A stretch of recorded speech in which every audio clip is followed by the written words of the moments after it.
Subscribe करें हमारा official YouTube channel और बेल आइकन दबाकर पाएं सभी नोटिफिकेशन।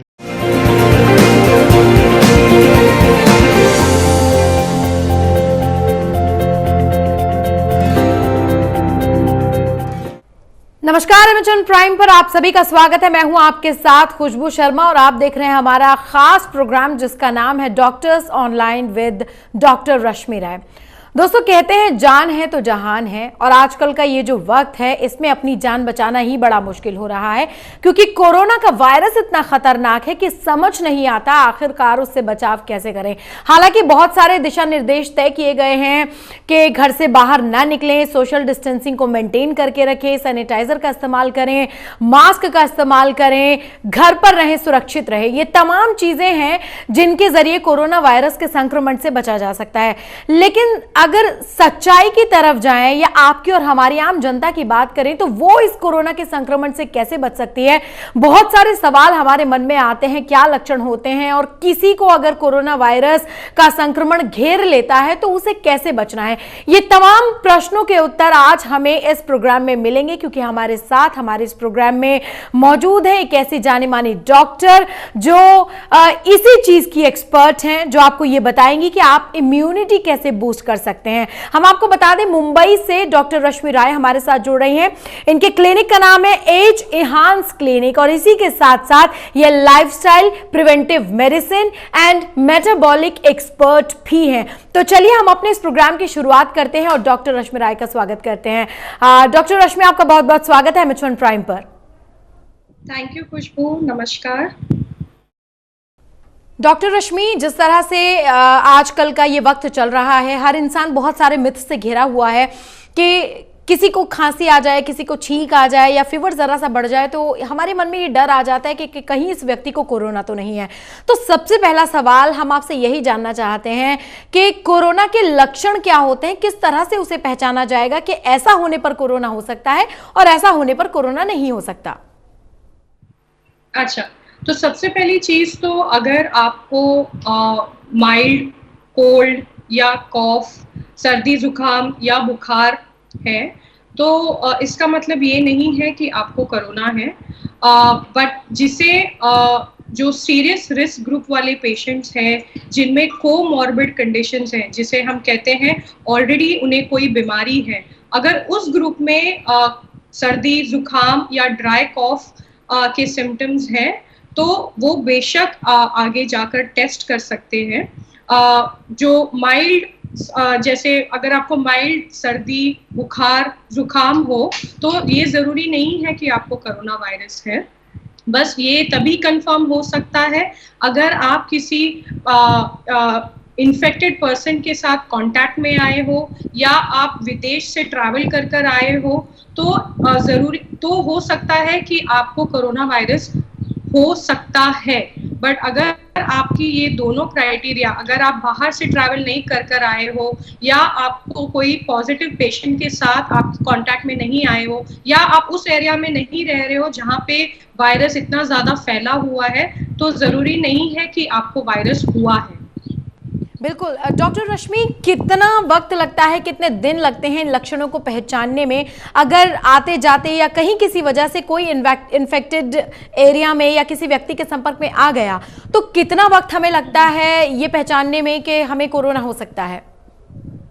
अच्छा, तो देखिए, जो कोरोना वायरस का जो इंक्यूबेशन पीरियड कहते हैं हम, जिसे आप वेटिंग पीरियड भी कह सकते हैं, तो ये जो इंक्यूबेशन पीरियड है ये 1 से 14 दिन के बीच तक होता है, और इसमें जो सिम्टम्स है वो कभी कभी 5 से 7 दिन के अंदर भी, जैसे सर्दी जुकाम या ड्राई कॉफ जिसे हम कहते हैं, वैसे प्रेजेंट कर सकता है। तो 14 दिन के अंदर या का जो ये इंक्यूबेशन पीरियड है, इसमें 5 से 7 दिन के अंदर भी आपको सिम्टम्स इसके आ सकते हैं। जी, चलिए, ये तो हुई किसी के संपर्क में आने वाली बात। लेकिन जैसा माहौल चल रहा है, बाहर निकलने में भी खतरा है और जाना भी नहीं चाहिए, क्योंकि तमाम चीज़ें ऐसी हैं। किन लोगों को ज्यादा घबराना चाहिए कि हमें तो बिल्कुल बाहर नहीं निकलना है? वो कौन लोग हैं जिनको थोड़ा बचना चाहिए? किस तरह के शरीर वाले वो लोग हो सकते हैं? जी जी। तो देखिए, कोरोना वायरस की दो क्राइटेरिया है। अगर हम पूरे देश के आंकड़े देखें तो हमें ये जानने में आया है कि कोरोना वायरस के लिए दो चीज बहुत ही मायने रखता है। एक है उम्र और एक है कोमॉर्बिड कंडीशन। ठीक है। जी। तो जो कोमॉर्बिड कंडीशन जिसे हम कहते हैं, मैं वापस दोहराना चाहूंगी, जिसे ऑलरेडी गंभीर बीमारियां हैं या लाइफस्टाइल डिजीजेस जिसे हम कहते हैं, वो पेशेंट्स को, वो हाई रिस्क पेशेंट्स हैं। तो for example diabetes, blood pressure, diabetes, blood pressure, heart disease और टीबी, HIV के पेशेंट्स, एस्थमेटिक पेशेंट्स, इन्हें थोड़ा ध्यान रखना चाहिए। क्योंकि और जो उम्र में जो 60 साल और 70 साल के ऊपर के जो लोग हैं, उन्हें भी थोड़ा हाई रिस्क में माना जाता है। जितनी स्टडीज आज तक हुई है, जितना डेटा हमारे पास अवेलेबल है, उसमें ये देखा गया है कि 60 और 70 उम्र के ऊपर के लोगों थोड़े हाई रिस्क है, और जिनमें कोमॉर्बिड कंडीशंस हैं, जैसे मैंने कहा diabetes, blood pressure, heart disease और इत्यादि। जी। डॉक्टर रश्मि, हमारे सवालों का सिलसिला जारी रहेगा, लेकिन चूंकि ये बहुत ही ऐसा मुद्दा है, हम इस टॉपिक पर बात कर रहे हैं जिससे कोई भी अछूता नहीं है। हर इंसान किसी ना किसी डर से जूझ रहा है, बीमारी से नहीं तो डर से जूझ रहा है। तो हमारे साथ एक कॉलर जुड़ गए हैं, आपसे सवाल पूछना चाहते हैं। सुरेश कुमार सोनीपत से जुड़ गए हैं। सुरेश जी नमस्कार। जी सुरेश जी, डॉक्टर रश्मि लाइन पर हैं, आपके सवाल को सुन रही हैं, आप अपना सवाल कर सकते हैं। रश्मि को मेरा नमस्कार। मेरा जो सवाल है वो थोड़ा कंफ्यूजन को लेकर है, क्योंकि अभी तक जो मैंने देखा या पढ़ा उसमें था कि कोरोना को लेकर जो सिम्टम है वो कोल्ड, कफ या फिर फीवर है। ये चीजें सीजनल भी हो रही हैं। ऐसे में अब मुझे जैसे 2 दिन पहले हल्का कोल्ड कफ था, मैंने थोड़ा गरारे किए, पानी पिया, वो ठीक हो गया, अब फिर से हल्का कफ सा नजर आ रहा है। तो ऐसे में इंसान कैसे पहचानेगा कि ये नॉर्मल कोल्ड कफ सीजनल वाला या फिर कोरोना वाला कोल्ड कफ हो गया है? सबसे पहले सुरेश जी, धन्यवाद आपके क्वेश्चन के लिए। मैं आपको पूछना चाहूंगी कि अगर आप विदेश या फॉरेन से लौटे हैं, या आप घर में ही बैठे थे, या आपका कोई ऐसा कांटेक्ट में आया है जो पॉजिटिव था पेशेंट और आप उसके कांटेक्ट में आए हो, या आप एक फ्रंट लाइन हेल्थ वर्कर हैं। तो अगर आप इनमें से आप या तो पेशेंट के साथ कोई कांटेक्ट में नहीं आए हो, या आप फ्रंटलाइन हेल्थ वर्कर नहीं हो, तो या आप इत्यादि घर पर ही बैठे हो अपने परिवार के साथ, तो नहीं, ये जरूरी नहीं है कि आपको कोरोना वायरस है। आप बिल्कुल ही, जैसे आपने कहा, कोल्ड, सर्दी, जुकाम, बुखार, ड्राई कॉफ अगर आपको हो भी रहा है, तो ये एक सीजनल फ्लू भी हो सकता है, जरूरी नहीं है कि ये कोरोना वायरस ही है। जी डॉक्टर रश्मि, एक सवाल यहाँ पर है कि बहुत लोग सोचते हैं, जिस तरह से अभी हमारे कॉलर ने भी पूछा कि कॉफ हुआ और खांसी हुई और फीवर हुआ, हालांकि दवाई लेकर ठीक हो गया वो अलग बात, लेकिन हर इंसान के मन में ये सवाल होगा कि हम भी टेस्ट करा के देख लें। तो आप हमारे दर्शकों को ये बताइए कि किनको ये टेस्ट कराना चाहिए? जी, सबसे पहले तो ऐसा नहीं है कि सभी को टेस्ट करना चाहिए। देखिए, हम इस दौर से गुजर रहे हैं जहाँ पे हमें रिसोर्सेज बचाना है उन लोगों के लिए जो फ्रंटलाइन हेल्थ वर्कर्स है, और जो एक्चुअली जो हाई रिस्क ग्रुप है, जो बुजुर्ग है, और जिनमें ऑलरेडी कोमॉर्बिड कंडीशंस है, उनके लिए हमें रिसोर्सेज बचा कर रखने हैं। तो मैं ये कहना चाहूंगी कि नहीं, आपको जरूरी नहीं है कि आप कोरोना वायरस की टेस्टिंग, बस अगर आपको माइल्ड सिम्टम्स है, जैसे सिर्फ बुखार है और सर्दी और जुकाम नहीं है, तो टेस्ट करवाने की जरूरत नहीं है। अगर आप बुजुर्ग है और आपने कोमॉर्बिड कंडीशंस है, अगर आपको ऑलरेडी कोई डिजीज है या बीमारी है, और आपको बुखार, सर्दी, कॉफ इत्यादि ये सारी चीजें हैं, तो आप बेशक टेस्टिंग के लिए हेल्पलाइन नंबर पे फोन कर अथॉरिटीज को बोल सकते हैं आपके सिम्टम्स के बारे में, और फिर वो वहां से आपको हेल्प करेंगे। जी चलिए, तो डॉक्टर रश्मि, आप तो बहुत अच्छी सलाह लोगों को दे रही हैं, घर बैठे उनके सवालों का जवाब उनको मिल रहा है। नेहा करनाल से हमारे साथ जुड़ गई हैं, एक और कॉलर हैं। नेहा जी नमस्कार। मैम जी जरा जोर से बोलिए और अपना सवाल आप पूछ सकती हैं, डॉक्टर रश्मि लाइन पर हैं। हाँ जी मैम, एक्चुअली मैम मैं जब भी चलती हूँ तो ना मेरी सांस फूलती है, और मैं सीढ़ियाँ चलूँ जब भी, या मैं नॉर्मल चलती हूँ जब भी, तो इसके बारे में थोड़ा सा पूछना था। जी देखिए, अगर आप चलने से या सीढ़ी चढ़ने से अगर आपकी सांस फूल रही है तो इससे कोरोना वायरस का कोई संबंध नहीं है। और अगर आपको ये प्रॉब्लम है तो आप ये आयरन की डेफिशिएंसी से भी हो सकता है, या कोई ऑलरेडी अगर आप एस्थमेटिक हो या आपको इतनी आपकी एक्टिविटी लेवल बहुत ज़्यादा कम है और आप एक्सरसाइज नहीं करते तो सीढ़ी चढ़ने पे या चलने पे आपकी सांस फूल सकती है, बट इससे कोरोना वायरस का कोई संबंध नहीं है। चलिए, वही मैंने कहा कि बहुत सारे लोगों के मन में बहुत सारा डर है। अब छोटी छोटी चीज़ों को लेकर भी हम ये सोचने लग जाते हैं कि कहीं हम इन्फेक्टेड तो नहीं हो गए हैं। तो इसी डर को भगाने के लिए हमारा ये प्रोग्राम है। आप हमारे इस प्रोग्राम से लाइव जुड़ सकते हैं। हमारे इस प्रोग्राम में कॉल करके आपको आपके सारे सवालों का जवाब मिल जाएगा, क्योंकि हमारे साथ जो डॉक्टर आज मौजूद है उनकी खासियत ये भी है कि वो इम्यूनिटी के क्षेत्र में उनका योगदान बहुत ही ज़्यादा श्रेष्ठ है और वो उन डॉक्टर्स की लिस्ट में सबसे टॉप पर आती हैं। तो आप उनसे कोई भी सवाल पूछना चाहते हैं तो आप एमएच1 प्राइम पर कॉल कर सकते हैं। आपके सारे सवालों का जवाब आपको मिल जाएगा। डॉक्टर, आजकल एक चीज बहुत है, जैसे कि मास्क पहनना बहुत जरूरी है। पहली बात तो आप घर से बाहर ना निकलें, अगर निकलना पड़े तो आप मास्क पहनकर निकलें। तो क्या वाकई मास्क पहनकर कोरोना वायरस के संक्रमण से बचा जा सकता है या दूर रहा जा सकता है? देखिए, अभी तो सरकार ने भी पॉलिसी या कंपलसरी रूल किया है कि हम सारे मास्क पहने।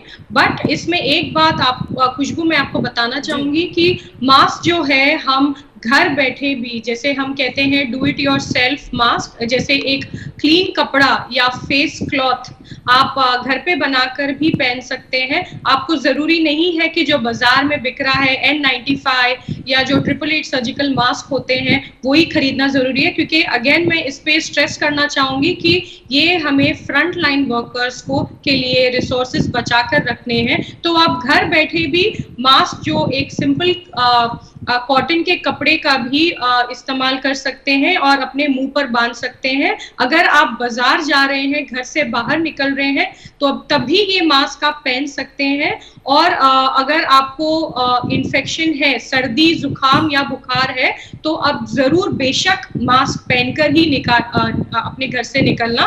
और ये भी है कि मास्क पहनने का और एक डिसएडवांटेज ये भी है कभी कभी कि हम किसी सरफेस के साथ कांटेक्ट में आते हैं और हम उसी हाथ को फिर उसी हाथ से हम अपने मास्क को एडजस्ट करते हैं। तो इसमें ये हो सकता है कि मुंह को छूने से, फेस को छूने से मास्क एडजस्ट करने के लिए तो इन्फेक्शन आपको फिर आ सकता है। तो इसके लिए आपको बहुत ही केयरफुल रहना है। बिल्कुल ही अपना हाथ जो है फेस पे टच नहीं करना है और केयरफुल रहना है। चलिए, कोरोना को लेकर हमारे सवाल तो चलते रहेंगे, लेकिन फिलहाल जनता के सवाल के लिए फोन लाइन हमारी खुली हुई है। राहुल पानीपत से हमारे साथ जुड़ गए हैं। राहुल जी, नमस्कार। शुक्रिया मैम, आपका ये प्रोग्राम मैं देख रहा हूँ और मैं बहुत शुक्रिया अदा करना चाहता हूँ कि एमएच1 जो है एक ऐसा प्रोग्राम लेके आया है कि जिस पे आसानी से जो है अपने सवालों के जो है जवाब मिल जाए। मेरा सवाल ये है मैम कि मुझे पिछले काफ़ी टाइम से जो है लगभग 15 दिन से खांसी और कफ हो रखा है। तो मैं पूछना चाह रहा हूँ क्या ये बाकी और कुछ, ना मुझे बुखार है ना और कुछ जो है कोरोना के लक्षण मेरे अंदर है। तो मैं ये जानना चाहता हूँ कि क्या मुझे डरने की ज़रूरत तो नहीं है? जी देखिए, अगर आपको 15 दिन से बुखार और खांसी है और अगर आपका बुखार बिल्कुल ही 100 जैसे 37 डिग्रीज और 36 डिग्री सेल्सियस के अंदर ही है और आपको इतना ज़्यादा वीकनेस या आपके सिम्टम्स बहुत ही माइल्ड लग रहे हैं और तो मुझे नहीं लगता है कि ये कोरोना को लेकर कुछ है। ये बस एक सीजनल फ्लू जिसे कहते हैं वो भी हो सकता है। तो आई डोंट थिंक सो आपको कोरोना को लेकर कुछ स्ट्रेस लेने की जरूरत है।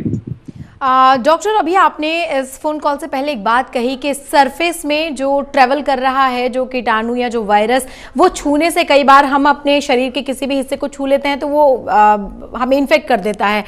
तो यहाँ मेरा सवाल ये है कि कितनी देर तक वो वायरस सरफेस में ट्रेवल कर सकता है?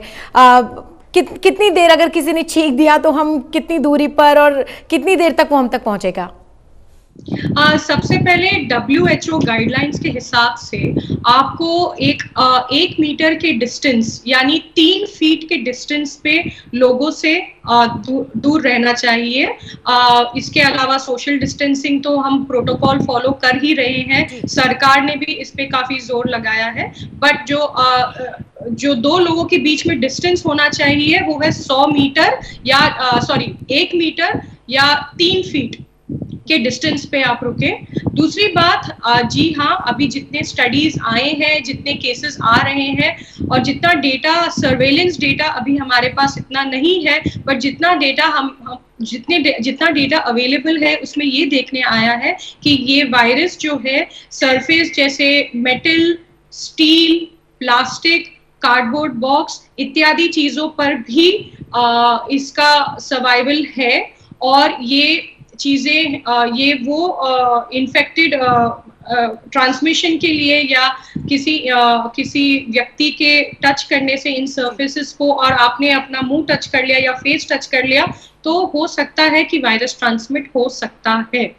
जी डॉक्टर, आपने कहा मेटल हो, कार्डबोर्ड हो, प्लास्टिक हो, सब पर इसके संक्रमण का खतरा रहता है, वायरस का खतरा रहता है। तो हम बात करें अपने घर की बात करें तो हमारे जो डोर लॉक्स होते हैं, जो नॉब्स होते हैं, क्या उन सबको भी वाकई हमें क्लीन करना चाहिए? वहां से ये खतरा, या मेन डोर जो होता है या बेल्स जो होती हैं, डोर बेल्स जो होती हैं, तो इन सबको लेकर भी क्या डरने की जरूरत है?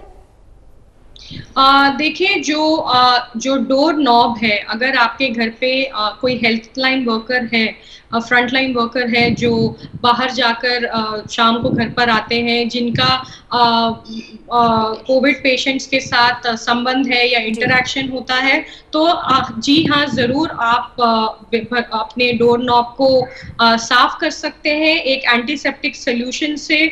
और जो बेसिक सरफेसेस हैं आप बस क्लीन रखें और जितना हो सके सोशल डिस्टेंसिंग मेंटेन रखें। या जी, इसी के साथ साथ एक बात और आती है। अब आजकल इंडिया में ऑनलाइन शॉपिंग का बड़ा क्रेज़ है, लोग बहुत पसंद करते हैं ऑनलाइन चीज़ें मंगाना, फिर चाहे वो फूड प्रोडक्ट्स हो, फिर चाहे वो क्लोथ्स हो या कोई भी चीज़ हो। तो ऐसे में आजकल के दिनों में क्या ये सेफ है कि हम इस तरह की ऑनलाइन शॉपिंग करें, और वो जो पैकेट्स हमारे घर आ रहे हैं उसको किस तरह से हैंडल करें? जी देखिए, ऑनलाइन शॉपिंग आप ज़रूर कर सकते हैं। पैकेजेस जो आपके घर पे डिलीवरी होते हैं, उसके लिए बस आपको एक ही चीज़ याद वो करना है, केयरफुल रहना है कि जो भी पैकेज आपके घर पर आते हैं तो बस आप वो पैकेज के सरफेस को जैसे एक एंटीसेप्टिक सोल्यूशन के साथ साफ करें, एक डिसइंफेक्टेंट के साथ साफ करें। और उसके अलावा बस यही आपको ध्यान रखना है कि जो डिलीवरी पर्सन है, जो डिलीवर करने आ रहा है, उसके साथ आप सोशल डिस्टेंसिंग का प्रोटोकॉल मेंटेन रखें, कांटेक्ट में ना आए, और जो पैकेज है उसको आप एंटीसेप्टिक सोल्यूशन या डिसइंफेक्टेंट से साफ करें। तो चलिए, यहाँ पर आपको बहुत सी ऐसी चीजें सुनने को मिल रही हैं जिनको अपनाकर आप इस कोरोना वायरस के संक्रमण से दूर रह सकते हैं, बच सकते हैं।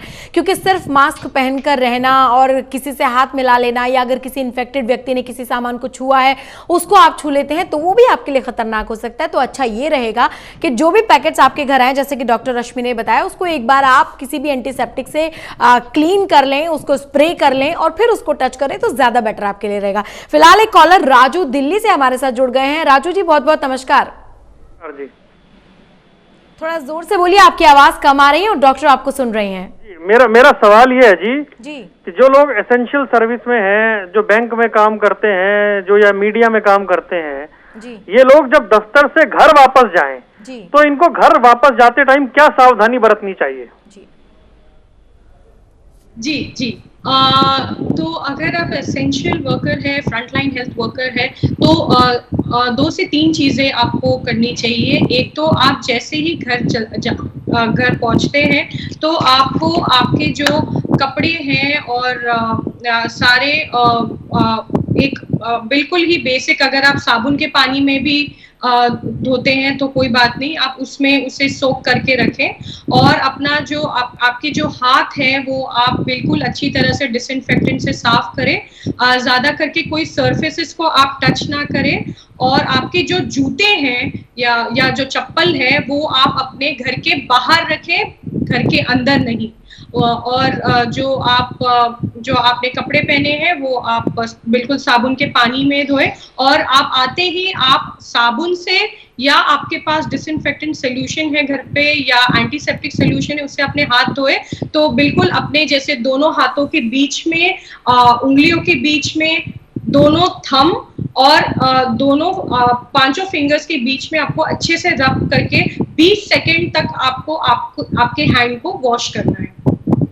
जी डॉक्टर, ये बिल्कुल बहुत अच्छी बात आपने बताई, क्योंकि बहुत सी संस्थान ऐसे हैं जहां पर लोगों को काम के लिए जाना पड़ता है और बहुत ज़रूरी है जाना, जाए बिना काम भी नहीं चलता है। तो उन लोगों के लिए बहुत अच्छी बात आपने बताई कि वो घर में एंट्री के वक्त क्या क्या सावधानी बरतें।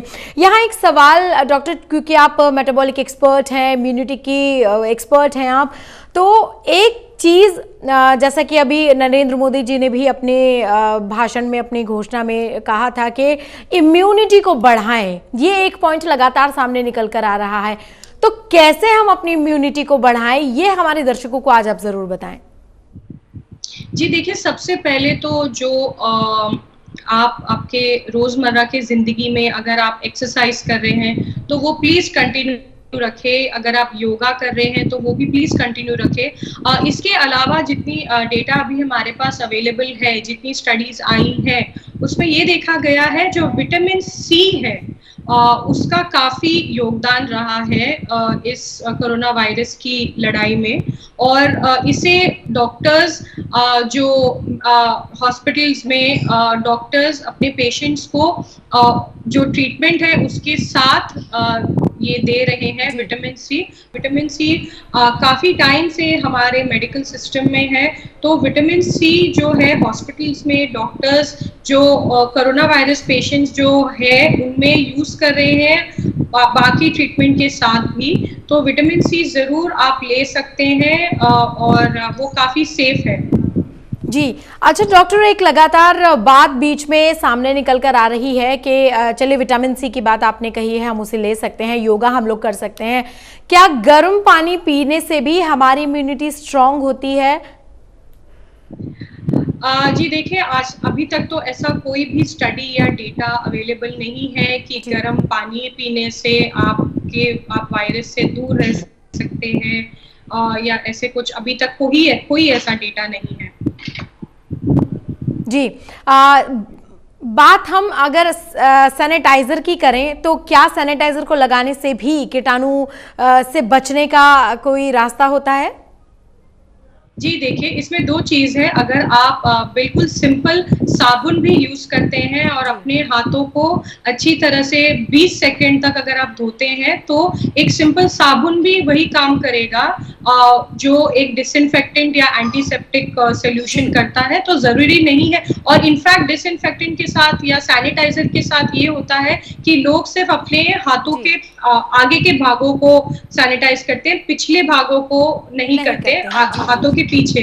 तो अगर आप इनफैक्ट जब आप साबुन और पानी से हाथ धोते हैं तो आप हाथ का पहला भाग और पिछला भाग दोनों तरफ से आप अपने हाथ धोते हैं, तो क्लीन करना बहुत जरूरी हो जाता है। जी बिल्कुल, बहुत बहुत शुक्रिया डॉक्टर रश्मि हमारे साथ जुड़ने के लिए, आपने हमें बहुत अच्छी बातें बताई हैं। और इसी के साथ कोरोना संक्रमण से बचाव के तमाम उपाय हम कर रहे हैं। हम कल फिर हाजिर होंगे इसी टॉपिक पर चर्चा के लिए, लेकिन फिलहाल के लिए दीजिए इजाजत और ताज़ा अपडेट्स के लिए आप देखते रहिए एमएच1 प्राइम। नमस्कार।